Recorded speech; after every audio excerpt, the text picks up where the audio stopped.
एक मां के आंसुओं को योगी ने पोंछा, जिसके कलेजे के टुकड़े की ली थी असद ने जान, उसे जहन्नुम पहुंचाया। देखकर दंग रह गया पूरा सूबा। योगी ने दिलाया आज सूर्या सिंह के परिवार को इंसाफ। जिस असद ने बकरा हलाल के बहाने सूर्या को गहरी नींद में सुलाया, योगी के आदेश पर अफसरों ने मिट्टी में मिलाया, निकाल कर रख दी असद एंड कंपनी की सारी गर्मी। योगी राज में किसी की एक न चली। सूर्य की मां ने लगाई थी योगी बाबा से गुहार, फिर योगी के फोन पर एक्टिव हुए अफसरों ने पूरा किया इंतकाम। आखिर क्या हुआ ऐसा कि असद मिट्टी में मिला? अंदर की कहानी हिला देगी। कहते हैं कि माँ के आंसुओं से बड़ी कोई पुकार नहीं होती। जब एक माँ अपने बेटे को खो देती है तो उसका दर्द शब्दों में बयां नहीं किया जा सकता। गाजियाबाद की एक ऐसी ही माँ कई दिनों तक रो रो कर सिर्फ एक ही बात कह रही थी कि उसके बेटे के साथ जो हुआ उसका इंसाफ मिलना चाहिए। उसकी आंखों में दर्द था, आवाज में टूटन थी और दिल में सिर्फ न्याय की उम्मीद थी।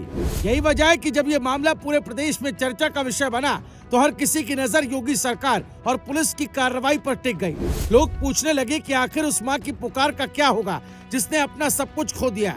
लेकिन इसके बाद योगी के फोन पर ऐसा खेल हुआ जिसने न सिर्फ माँ के आंसुओं को पोंछा बल्कि परिवार को भी इंसाफ दिलाने का काम किया, जिसके बारे में सब कुछ आपको इस वीडियो में बताते हैं। दरअसल गाजियाबाद के खोड़ा इलाके में सूर्या केस के बाद माहौल पूरी तरह बदल गया था। परिवार का रो रो कर बुरा हाल था। मां बार बार कैमरों के सामने आकर न्याय की मांग कर रही थी। स्थानीय लोगों में भी गुस्सा था। मामला जितना बड़ा होता गया उतनी ही तेजी से प्रशासनिक हलचल बढ़ती गई। सूत्रों के मुताबिक पूरे घटनाक्रम की लगातार मॉनिटरिंग की जा रही थी। उत्तर प्रदेश में कानून व्यवस्था को लेकर सख्त छवि रखने वाले योगी पहले भी साफ कह चुके हैं कि किसी भी पीड़ित परिवार को न्याय दिलाने में ढिलाई नहीं होनी चाहिए। यही वजह रही कि पुलिस की कई टीमें लगातार मैदान में उतरी और आरोपियों की तलाश शुरू हो गई। इसके बाद घटनाक्रम तेजी से बदलता चला गया। पुलिस ने कई संदिग्धों को हिरासत में लिया, पूछताछ की और पूरे नेटवर्क को खंगालना शुरू किया। मुख्य आरोपी बताए जा रहे असद पर पहले से ही बड़ा इनाम घोषित किया जा चुका था। पुलिस को लगातार उसकी तलाश थी। अधिकारियों को साफ निर्देश थे कि मामले को गंभीरता से लिया जाए और किसी भी दोषी को बचने का मौका न मिले। यही कारण था कि पूरे प्रदेश में ये संदेश गया कि इस मामले में सरकार और प्रशासन दोनों पूरी ताकत के साथ काम कर रहे हैं। फिर वो दिन आया जब पुलिस और आरोपी के बीच मुठभेड़ जैसी स्थिति की खबरें सामने आई। पुलिस के अनुसार जवाबी कार्रवाई के दौरान मुख्य आरोपी असद घायल हुआ और बाद में उसकी मौत हो गई। इस खबर के सामने आते ही पूरे इलाके में चर्चा शुरू हो गई।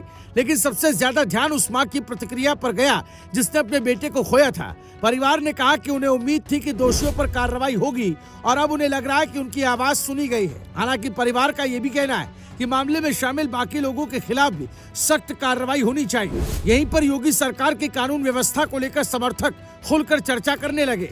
लोगों का कहना है कि जब भी कोई बड़ा मामला सामने आता है तो प्रशासन तेजी से सक्रिय होता है और कार्रवाई दिखाई देती है। यही वजह है कि इस पूरे घटनाक्रम को भी कई लोग योगी मॉडल से जोड़कर देख रहे हैं। उनका कहना है कि पीड़ित परिवार की गुहार को गंभीरता से लिया गया और पुलिस ने लगातार दबाव बनाकर कार्रवाई को अंजाम तक पहुंचाया। यही वजह है कि आज गांव की चौपाल से लेकर शहर की गलियों तक इस पूरे मामले की चर्चा हो रही है। फिलहाल सूर्या चौहान वापस नहीं लौट सकते, लेकिन उनके परिवार को उम्मीद है कि न्याय की प्रक्रिया आगे भी जारी रहेगी।